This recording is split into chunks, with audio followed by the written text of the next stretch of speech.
Hello friends, welcome back to Mechanical Adda, and this is the lecture number 11 of General English. And in this lecture we will start the sentence arrangement, or you can also say it as a parajumble. So आज हम इसमें सारा concept और बहुत सारे इसके example देखेंगे and then last में हम वर्कआउट करेंगे. सो स्टार्ट करते हैं.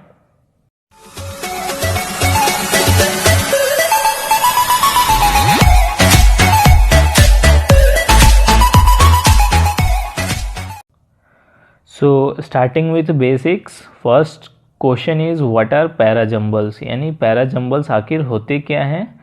So parajumbles refers to a paragraph wherein sentence forming it are jumbled, यानी कि एक पैराग्राफ होता है जिसमें सेंटेंस क्या होते हैं, इधर उधर जंबल होते हैं, मतलब वो एक अरेंज ऑर्डर में नहीं होते हैं. ओके, सो वो they are in different order, और you can say they are jumbled, यानी कि वो पर्टिकुलर प्रॉपर ऑर्डर में नहीं होते हैं. So what are we suppose to do here, यानी हम यहाँ पे इस चैप्टर में क्या करेंगे, we are required to arrange the sentence in a proper manner, यानी हमें क्या करना है, उसको प्रॉपर मैनर में अरेंज करना है such that they link and form a coherent paragraph.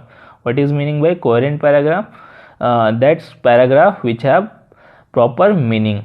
Okay, so now you get the definition of parajumbles. पता चल गया कि पैराजम्बल्स क्या होते हैं. जब भी कोई भी सेंटेंस कोई भी पैराग्राफ के सेंटेंस हो, वो क्या हो, इधर उधर मिक्स हो, प्रॉपर ऑर्डर में नहीं हो, तो उसे क्या करेंगे, हम पर्टिकुलर प्रॉपर मैनर में उसको अरेंज करेंगे, जिसके वजह से उसे कोई भी उसकी जो मीनिंग होगी, यानी प्रॉपर मीनिंग मिलेगी, यानी कि जिससे वजह से वो पैराग्राफ कोहेरेंट बन जाएगा.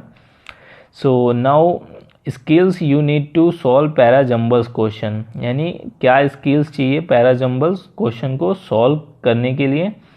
तो मेनली दो चीज़ें सबसे ज़्यादा इम्पॉर्टेंट है. There are two steps that is more important for solving the parajumbles question. So first one is understanding the topic of paragraph, and second one is understanding the information flow and approach of author. So ये दो चीज़ें हैं जो कि काफ़ी important है, यानी paragraph के टॉपिक को समझना, आखिर क्या दिया हुआ है उसमें, और दूसरा है कि उसमें इंफॉर्मेशन फ्लो, यानी उसका पैटर्न कैसा है, और जो ऑथर का अप्रोच है, ऑथर ने इस पैराग्राफ को उसमें क्या इन्फॉर्मेशन देना चाह रहा है, ये सारी चीज़ें हैं. One should able to discern what is being talked about, यानी कि जो कोई भी ये टॉपिक को सॉल्व कर रहा है, तो वो समझ सके कि आखिर पैराग्राफ में क्या बातें की जा रही है. Because the subject of individual sentence, यानी भी किसी भी इंडिविजुअल सेंटेंस का जो सब्जेक्ट है, form the most important clue for establishing links between various sentence, यानी कि पर्टिकुलर जो सब्जेक्ट है किसी भी इंडिविजुअल का सेंटेंस का, वो एक दूसरे सेंटेंस के बीच में क्या क्लू देता है, यानी कि उसे क्लू मिलता है जिसके वजह से वो हम एक दूसरे सेंटेंस को लिंक कर सकते हैं. Okay, so understanding the information flow and approach of author में है कि the second thing that is pivotal to identify is the information flow. सबसे इम्पॉर्टेंट क्या है, इंफॉर्मेशन फ्लो है, जो कि ऑथर द्वारा अडेप्ट किया जाता है, यानी ऑथर ने क्या इसमें इंफॉर्मेशन फ्लो कैसे उसको अरेंज करा है, और उसमें क्या वो कहना चाह रहा है, आखिर उसकी क्या पर्पस है, what is his exact purpose in the paragraph. Is he explicating something और is he criticising something.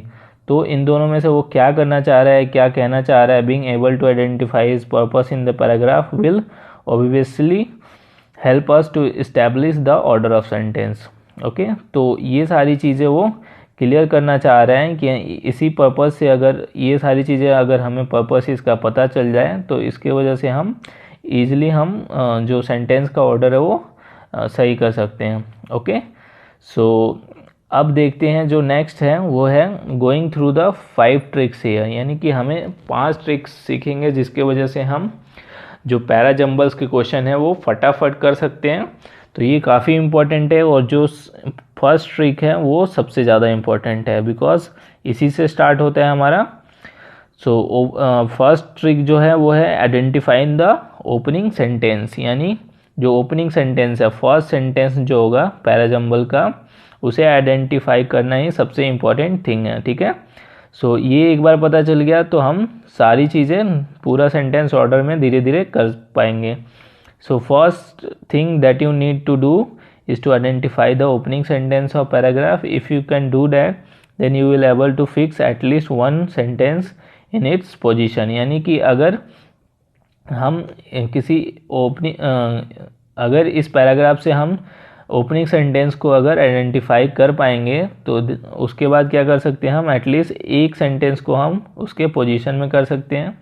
The opening sentence generally introduce you to the topic, यानी ओपनिंग सेंटेंस क्या इंट्रोड्यूस करता है, आखिर किस चीज़ पे वो बातें चल रही है पैराग्राफ में, तो पैराग्राफ का पर्पस पता चलता है।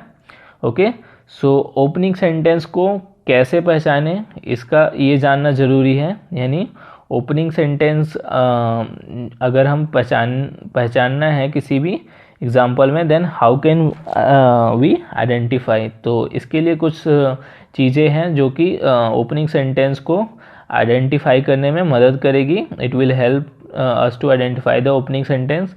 सो first one is general statements, यानी कि ऐसा statement then that is known to everyone, यानी कोई भी स्टेटमेंट हो जो कि हर किसी को पता हो। ओके, सो ऐसे स्टेटमेंट को हम जनरल स्टेटमेंट बोलते हैं।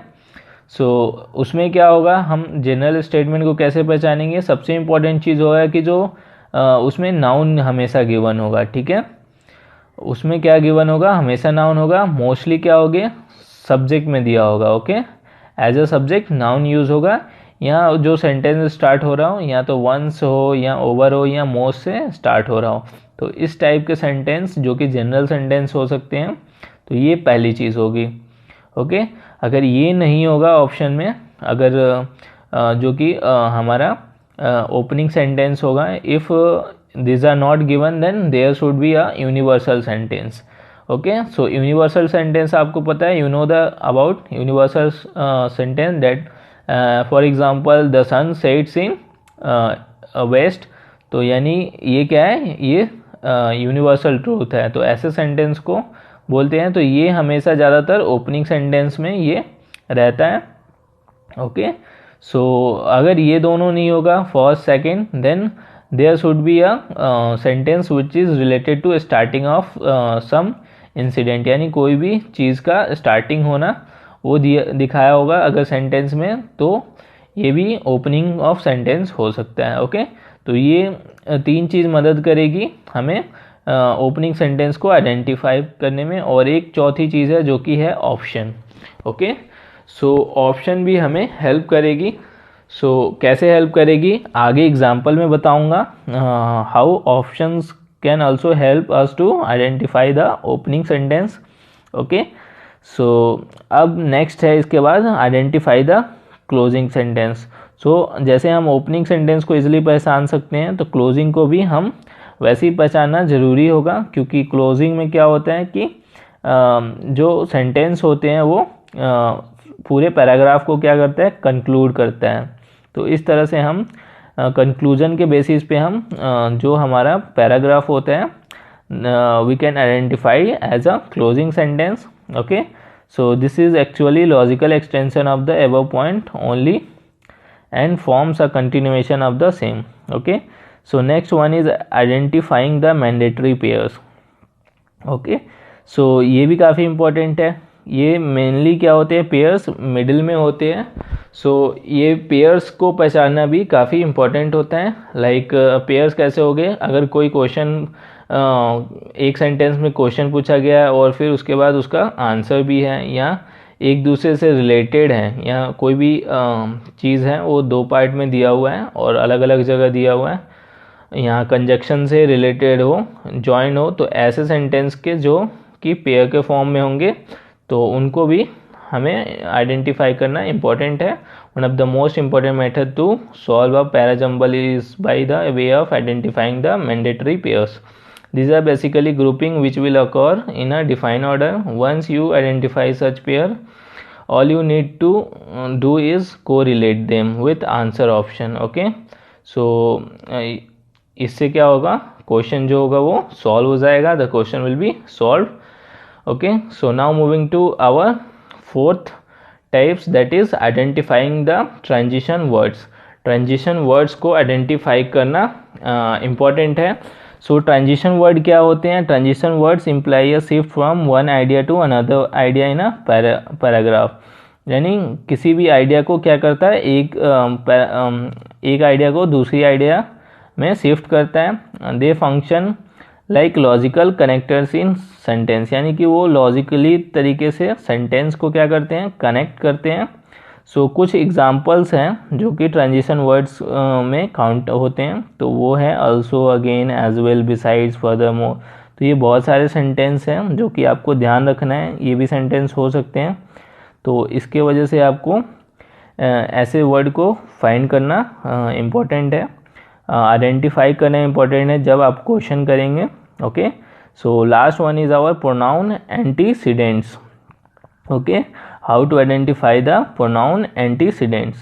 Following are the some of the personal pronoun that are used, that is he, she, it, him, her, they, you, your, etc. ये क्या करते हैं, हम as a pronoun use करते हैं. Just keep in mind that personal pronoun always refer to a person, place और thing. जो personal pronoun होते हैं वो किसी भी person, place और thing को क्या करते हैं, रेफर करते हैं.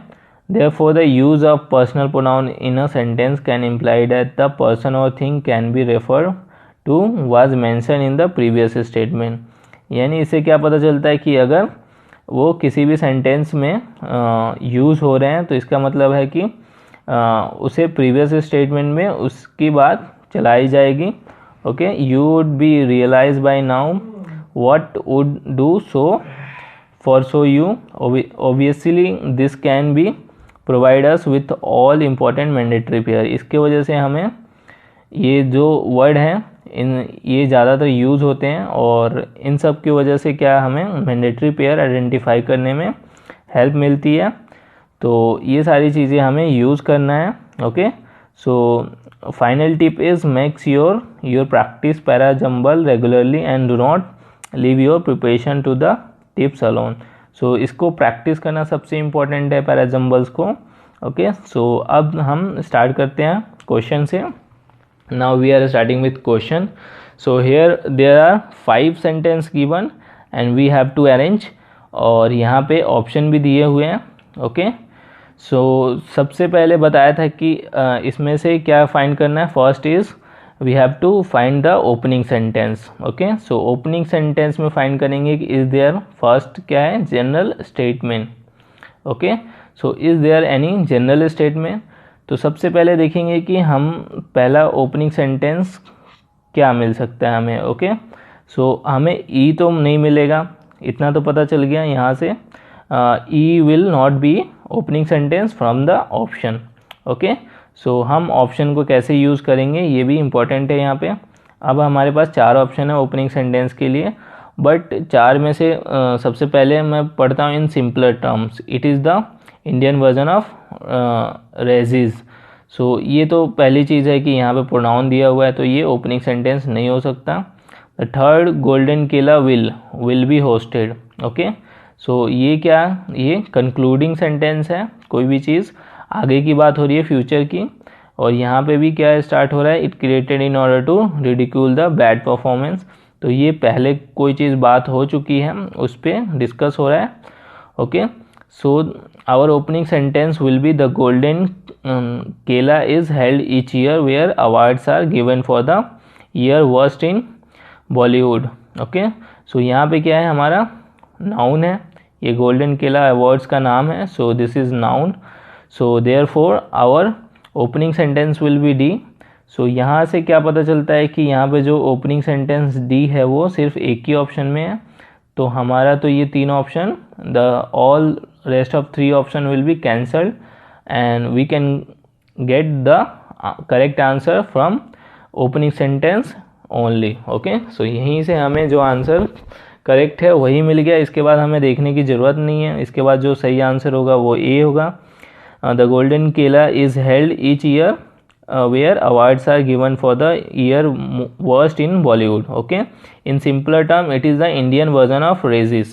So ये इंडियन वर्जन ऑफ रेजिस क्यों बोला गया गोल्डन केला अवार्ड्स को? बिकॉज ये जो रेजिस है वो एक अवार्ड है जो कि यूएस में दिया जाता है. ओके, यूएस में जो मूवीज़ वर्स्ट मूवी के जो अवार्ड्स होते हैं वो दिए जाते हैं, तो इसीलिए सेम चीज़ है ये, और इसका नाम गोल्डन केला अवार्ड्स हैं. तो ये इंडियन वर्जन है, तो ये सही बात की गई है, तो इसका ये एक्सटेंशन है.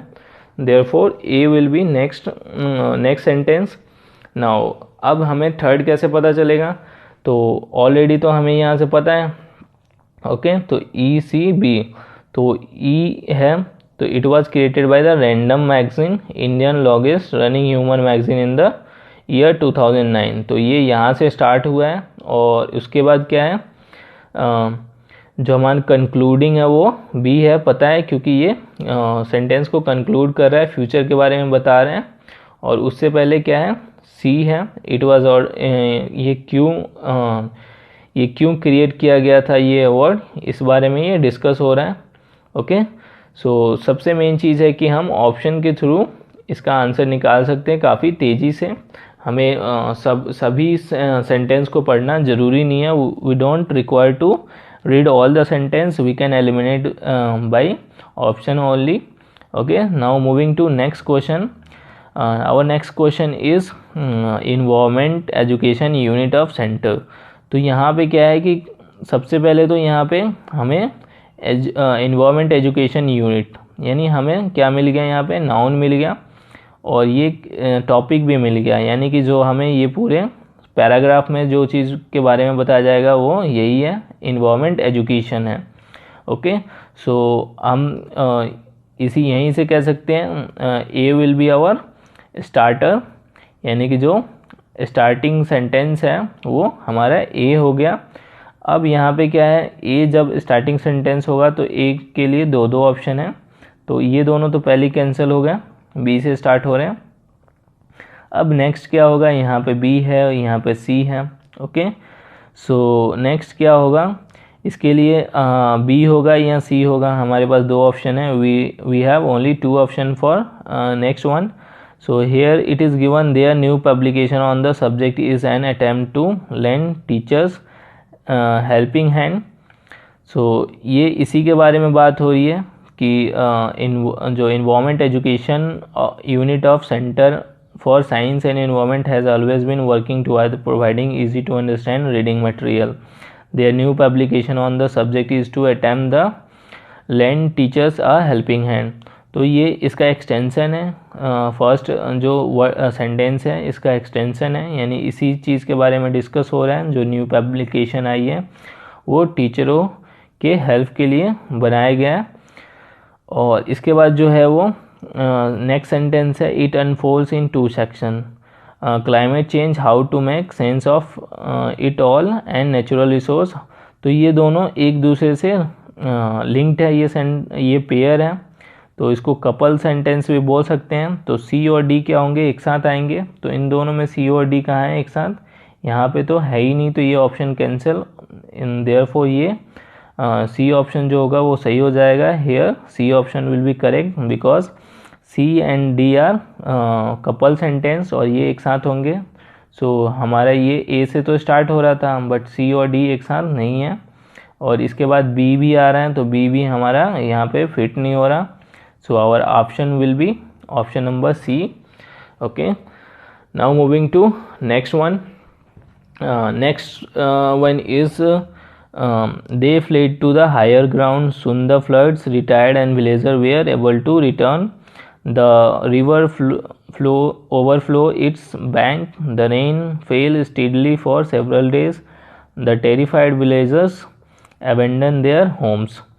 तो यहाँ पे ये दोनों तो सेंटेंस हो गए नहीं, स्टार्टिंग जो सेंटेंस है, बिकॉज यहाँ पे ये सेंटेंस ही अलग है. हमारे पास ये तीन नाउन है. Okay, these are the nouns. So यहाँ पे क्या है, टेरिफाइड विलेजर्स, ये नाउन है हमारा. तो लेकिन ये जो सेंटेंस है, द रिवर ओवरफ्लोड, ये एक दूसरे से क्या है, रिलेटेड है. ओके, यानी ये एक दूसरे से रिलेटेड है, तो ये प्रॉपर सीक्वेंस में होगा।